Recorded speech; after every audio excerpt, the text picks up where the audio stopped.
नमस्कार दोस्तों, Ashok Singh agree show में आपका स्वागत है। मैं हूं आपके साथ अशोक सिंह। भारत की कृषि प्रणाली आज भी बड़े पैमाने पर मानसून पर निर्भर है। बरसात ठीक समय पर ना हो, देरी हो या असमान रूप से पड़े तो फसलों पर सीधा असर पड़ता है। सिंचाई सुविधाओं का अभाव छोटे और सीमांत किसानों को अधिक प्रभावित करता है। दूसरी ओर भूजल का अति उपयोग भी एक गंभीर समस्या का रूप ले चुका है। इससे भूजल उपलब्धता की गहराई बढ़ रही है। ट्यूबवेल और पंप अधिक चलने से विद्युत और ईंधन का खर्च बढ़ रहा है तथा वाटर टेबल तेजी से नीचे जा रहा है। यह गंभीर स्थिति का संकेत है। यदि नीतिगत हस्तक्षेप और प्रबंधन न हो तो कई क्षेत्रों में जल संकट और मिट्टी की उपजाऊ शक्ति प्रभावित हो सकती है। आज के इस एपिसोड में कृषि में सिंचाई की कमी, मानसून पर निर्भरता, भूमि जल का अत्यधिक शोषण, बाढ़ तथा सूखे के जल का प्रबंधन आदि मुद्दों पर चर्चा कर दर्शकों का ध्यान इस गंभीर चुनौती की ओर आकर्षित करने का प्रयास कर रहे हैं। एपिसोड शुरू करने से पहले एक बार फिर से आपसे आग्रह करना चाहेंगे कि इस वीडियो को अंत तक अवश्य देखें ताकि आप भी इसमें दी जाने वाली जानकारियों का भरपूर लाभ उठा सकें। तो दोस्तों, कार्यक्रम की शुरुआत करते हैं। सिंचाई के लिए ट्यूबवेल तथा पंप सेट पर निर्भरता अक्सर सस्ता विकल्प दिखती है क्योंकि किसान को तात्कालिक पानी मिल जाता है, परंतु इससे बिजली की खपत, डीजल की लागत और रखरखाव की लागत बढ़ती है। बहुत से क्षेत्रों में बिजली सब्सिडी ने अनियंत्रित पानी निकालने को बढ़ावा दिया है। परिणाम स्वरूप खेती की वास्तविक लागत बढ़ गई है तथा किसान की मार्जिनल आय लगातार कम होती जा रही है। इसके साथ ही लगातार भूजल स्तर का घटना भविष्य में सिंचाई की उपलब्धता को और सीमित कर सकता है। भारत में बाढ़ और सूखा दोनों आते हैं। बाढ़ में पानी तत्काल कृषि लाभ का स्रोत भी हो सकता है यदि उसे नियंत्रित करके भंडारित किया जाए, परंतु प्रायः बाढ़ का जल नष्ट हो जाता है और मिट्टी का कटाव तथा फसलें बड़े पैमाने पर बर्बाद होती है। सूखे में पानी की कमी से बुआई तथा फसल पूरी तरह से प्रभावित होती है।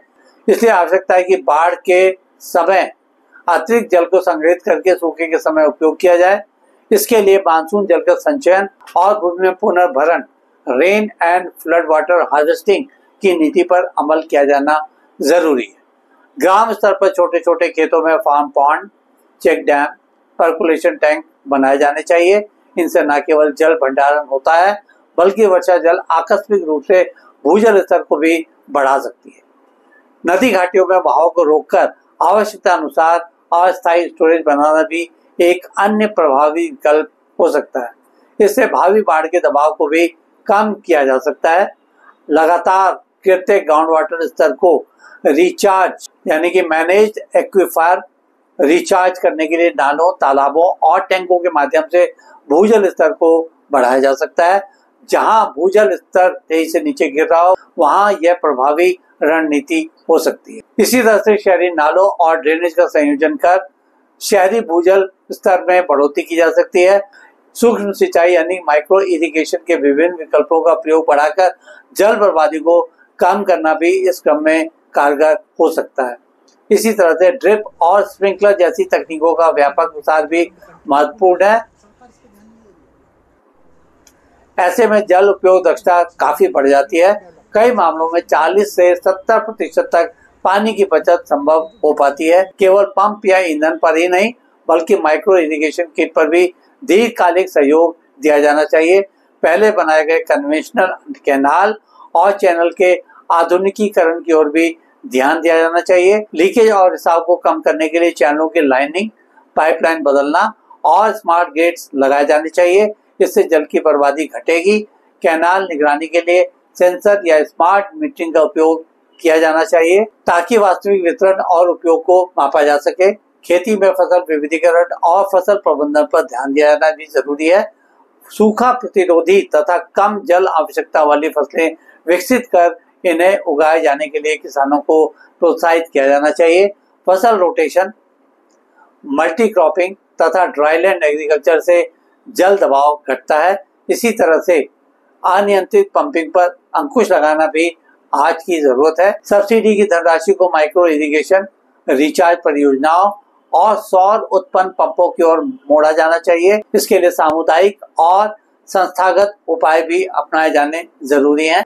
जल उपयोग संघ और वाटरशेड कमेटियां बनाई जा सकती हैं जो स्थानीय स्तर पर जल स्रोतों की योजना, संरक्षण और संचालन कर सकें। सरकारी योजनाओं के साथ पीपीपी मॉडल यानी पब्लिक प्राइवेट पार्टनरशिप से इस मत पर सतत निवेश को आकर्षित किया जा सकता है। देश में उपलब्ध जल स्रोतों का प्रौद्योगिकी, डेटा और निगरानी के माध्यम से प्रबंध करने पर भी नीति बनाई जानी चाहिए। सैटेलाइट, रिमोट सेंसिंग और जीआईएस के माध्यम से जल संसाधन की निगरानी, फीचर मैपिंग और निर्णय समर्थन प्रणाली विकसित की जानी समय की मांग है।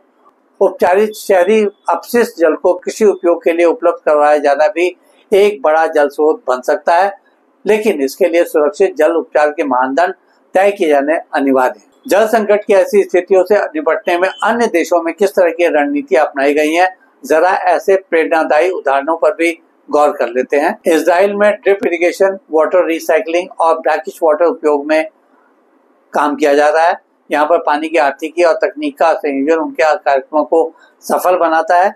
ऑस्ट्रेलिया में अत्यंत सख्ती से जल प्रबंधन नियमों के अंतर्गत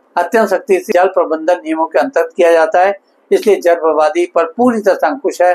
स्पेन तथा अमेरिका के कुछ हिस्सों में मैनेज्ड एक्विफायर, रिचार्ज, फार्म पॉन्ड और तालाबों के व्यापक उपयोग से सूखे के समय जल उपलब्धता सुनिश्चित की जाती है। इसी तरह से सिंगापुर का स्टार्म वाटर और रिसाइकलिंग मॉडल भी शहरी जल संकट से निकलने का अनुपम उदाहरण है।